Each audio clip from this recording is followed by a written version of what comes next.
The paper discusses the concept of the state of nature, its internal contradictions, and its diverse audiences set in the context of its time. The concept of the state of nature is outlined in the Discourse on the Origins of Inequality, written by Jean-Jacques Rousseau in 1754. The work was originally written for the competition of the Dijon Academy, in which it was rejected. The primary audience, therefore, were the academicians. Rousseau's aim was not so much to gain their votes, because he had already won a previous competition with the Discourse on Arts and Sciences in 1750. In fact, the discourse aimed more at provoking established ideas and basing a whole argument on an imaginary concept. The state of nature is an imaginary state, and, as Rousseau makes clear, it no longer exists, never perhaps existed, and will probably never exist. It is placed at a point anterior to reason and to history, a hypothetical framework, actually, which gives him a certain amount of freedom to express his ideas without being accused or censored. It functions as a matrix on which basic functions of humanity are performed. In the state of nature, there was no organized exploitation of the land. The fact that the population was very limited led to the existence of ample resources for all. At the same time, natural phenomena contributed to robust health of most. On the contrary, those who were not able to survive perished in what is described as natural justice, which echoes the theory of evolution. The primitive man was a pre-social and pre-political being, much like a human animal. Because of the freedom in nature he enjoyed, and the lack of the amenities modern society offers, he was flexible and versatile. He lived solitary and content, absolutely self-sufficient, free from social structures and without any constraints.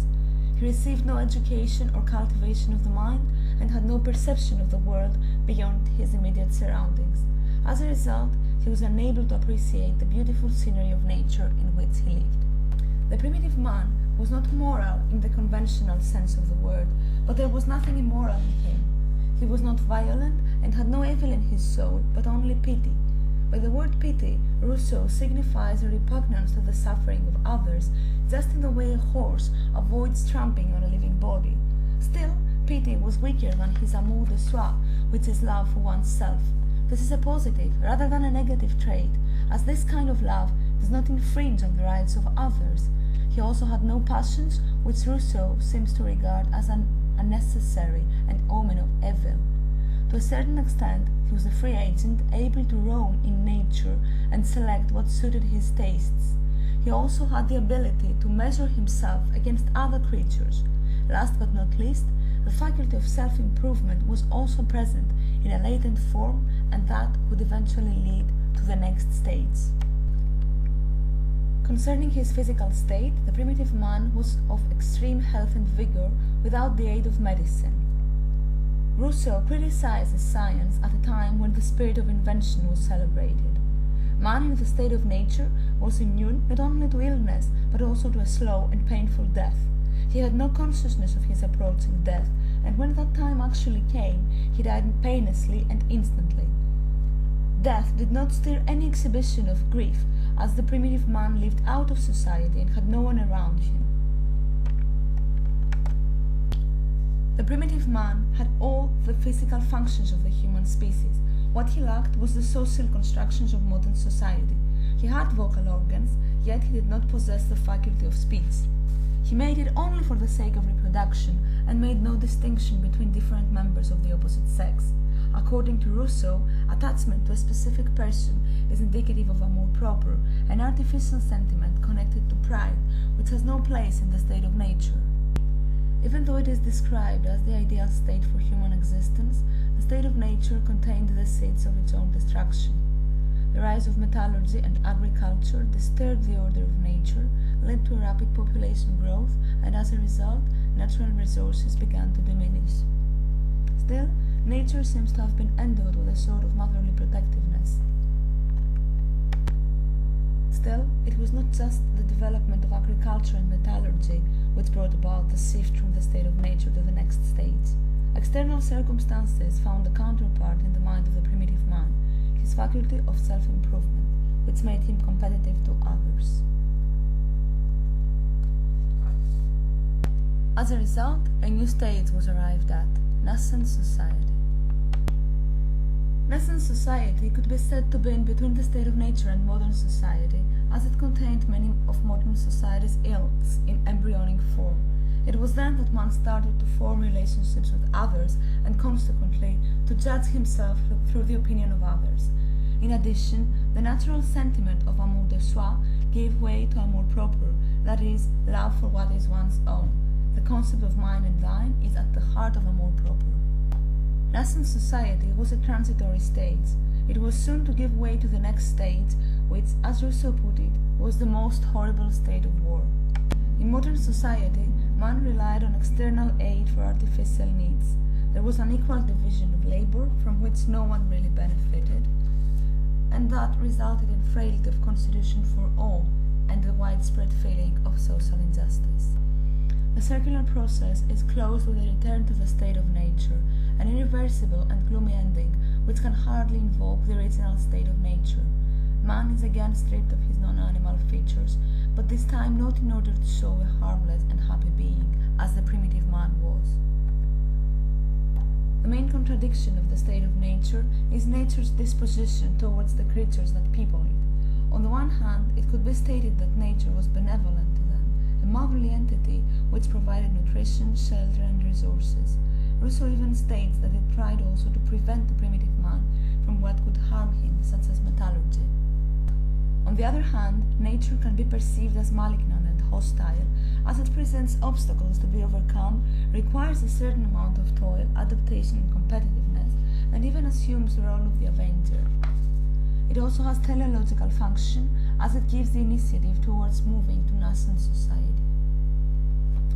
Another contradiction that emerges is whether the state of nature should be read as a fairy tale or as an anthropological account. In fact, Rousseau's multiplicity of viewpoints combines elements of both in order to appeal to a very diverse audience. His rhetorical aims were often contradictory of one another.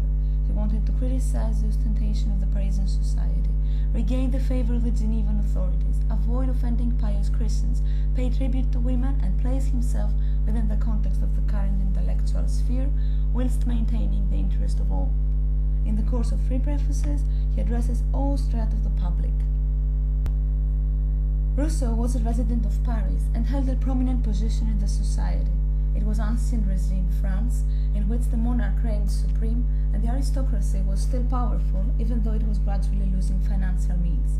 The flourishing middle class used to emulate aristocratic tastes in order to acquire social status, and this contributed to an environment of the utmost materialism and ostentation. Rousseau criticized the idea of property, the unequal division of wealth, and the implication of the hereditary transition of monetary goods. He presented property as a totally artificial construction. Also, he exposed the hypocrisy that lies beneath the artificial expressions of griefs when someone's death is associated with the transition of wealth. In creating this story of human evolution, Rousseau was well aware that he would be perceived as an offender to the prominent and well-respected Christian faith. The state of nature corresponds to the biblical Eden with regards to freedom in nature and lack of social conventions. Yet, the primitive man had animalistic functions and lacked many of Adam's faculties. At the same time, Rousseau's negative stance to human coexistence as the source of all evil clashed with the Christian values of love and communion. For this reason, he placed the concept of the state of nature in the imaginary realm so as not to challenge the biblical teaching. Another of Rousseau's aims was to place himself within the context of the intellectuals of his time. For this reason, he used footnotes as a depository of scientific research, to which he consigned all anthropological evidence. He quoted extensively from important figures of the time, ancient authorities, and also from travelers' reports. He nearly discouraged the public from reading the footnotes, warning them that they strayed from the subject and that they were not worth reading. Rousseau tried to gain the sympathy of his female readers by complimenting them, yet he only praised those very elements that helped maintain the established patriarchic order. It is clear that he only viewed them in the domestic context and within the institution of matrimony. The authorities of Geneva were Calvinist and had deprived Rousseau of his citizenship following his conversion to Catholicism. he addressed himself to them in the preface, praising the social justice of the city. At the same time, this was an indirect way of exposing the corrupt and arrogant aristocracy of Paris. In reading the Discourse on the Origins of Inequality, one cannot help but notice that perhaps its greatest contradiction of all is its author himself. Rousseau, who was himself a son of the sophistication he criticized, who thrived on the development of arts and sciences and used to draw on a wide range of resources available to him. He was generally very much engaged in the doings of his contemporary world, and his prose itself demonstrates the wit, the education, the artfulness, and even the good manners of the kind that he was inclined to identify as signs of corruption. The Discourse on the Origins of Inequality is not to be perceived as a romantic call for a return to nature. It has been claimed that the concept of the state of nature functions as a regulative ideal in which not even an attempt at an unmediated return can be made. Rousseau's task is not to return man to his original condition, whether that existed or not, but to persuade him that there is a way out of injustice, there is a possible social order, both beneficial and just. The state of nature concerns the present and the future much more than it concerns the past. In fact, it is oriented towards the defects of a very real society.